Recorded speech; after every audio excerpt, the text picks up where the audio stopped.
Thank you very much નિર્મળભાઈ, આરતીબેન. સરસ મજાનું વાતાવરણ તમે સર્જી દીધું. આપ સર્વનું હું સ્વાગત કરું છું મુંબઈ વક્ષકમાંથી. અને હવે આપણે આગળ વધીએ. Reshma, I just hand over event to you. Please કમ.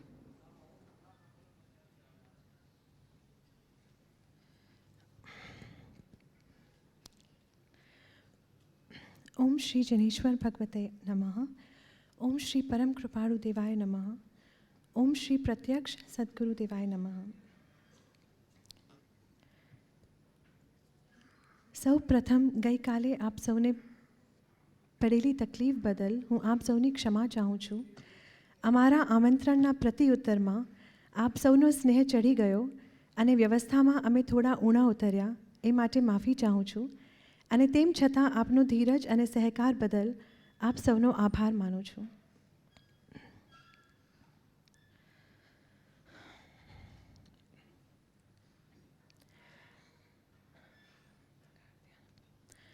અનંત કાળથી આથડ્યો, અનંત કાળથી આથડ્યો વિના ભાન ભગવાન.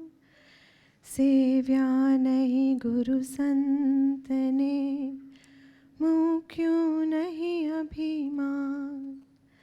સંત ચરણ આશ્રય વિના સાધન કર્યા અનેક. પારન તેથી પામ્યો, ઉગ્યો ન અંશ વિવેક. સૌ સાધન બંધન થયા, રહ્યો ન કોઈ ઉપાય. સત સાધન સમજ્યો નહીં, ત્યાં બંધન શું જાય. પરમ કૃપાળુ દેવ રચિત આ પંક્તિઓ ગઈકાલના પૂજ્ય ગુરુદેવના આપણે સૌને ચેતવના સત્સંગમાં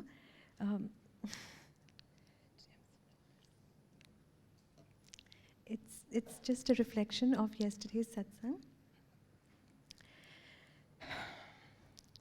ગઈકાલે વ્યક્તિગત પૂર્વગ્રહો અને પ્રશ્નો, અનુમાનો અને હટાગ્રહો તથા સાંપ્રદાયિક માન્યતાઓ આ બધાથી પર રહીને પરમ પૂજ્ય શ્રી ગુરુદેવની વાણીને આત્મસાત કરવાની આપણે કોશિશ કરી. જેમ આપણે કોઈ પણ નવો વિષય લઈએ કે નવી વ્યક્તિને મળીએ તો એના વિષયની માહિતી જરૂરી છે, એમ પરમ પૂજ્ય શ્રી ગુરુદેવ ઉત્તરાધન સૂત્રનું પૂર્વ ભૂમિકાનું પરિચય આપ્યું. પૂર્વ ભૂમિકા કદાચ કોઈને અઘરી અને ટેકનિકલ પણ લાગી હશે, but it is like a coconut. એનું કડક અને મુશ્કેલ બાહ્ય આવરણ ભેદીને જો અંદર આપણે પ્રવેશી શકીએ તો નારિયેળ પાણી રૂપી મીઠું અમૃત મેળવી શકાય છે. બટ ટુડે આજે ગુરુદેવ આપણી વાત કરશે. તું કૌરવ તું પાંડવ બનવા, તું રાવણ તું રામ, જીવનના આ કુરુક્ષેત્રમાં પડ પડનો સંગ્રામ. સુરેશ દલાલની પંક્તિ. આપણી અંદર જ રામ પણ છે અને રાવણ પણ, કૌરવ પણ વસે છે અને પાંડવ પણ. દેવ અને દાનવ એ બંને બનવાની શક્તિઓ પ્રત્યેક વ્યક્તિમાં રહેલી છે. એમાંથી આપણે આપણી કઈ શક્તિને જાગૃત કરવી છે એ પોતા પર નિર્ભર છે. It is are on choice what we wish to become. But here now is the time. આપણી દિવ્યતા જાગૃત કરવાનો આ જ સમય છે, અને જો અત્યારે નહીં કરીશું તો ક્યારે. કોઈકે લખ્યું છે, આવેલી એક તકને મેં અમસ્તી જ અવગણી, ખટકે છે ત્યારથી સમય નામની કણી. નાની નાની ક્ષુલક વાતોમાં જીવ અને જીવનને વેડફી દેવાને બદલે ચાલો આપણા આ દુર્લભ મનુષ્ય જીવનની એક એક ક્ષણનો સદુપયોગ કરીએ. એની અગત્યતા સમજીએ આજ અને કાલ પરમ પૂજ્ય શ્રી ગુરુદેવ પાસેથી. હવે હું વિનંતી કરું છું ગુરુદેવને to come on the stage and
આજે પૂજ્ય ગુરુદેવશ્રીને તિલક કરવાનો લાભ લેનાર ભાગ્યશાળી દંપતી છે.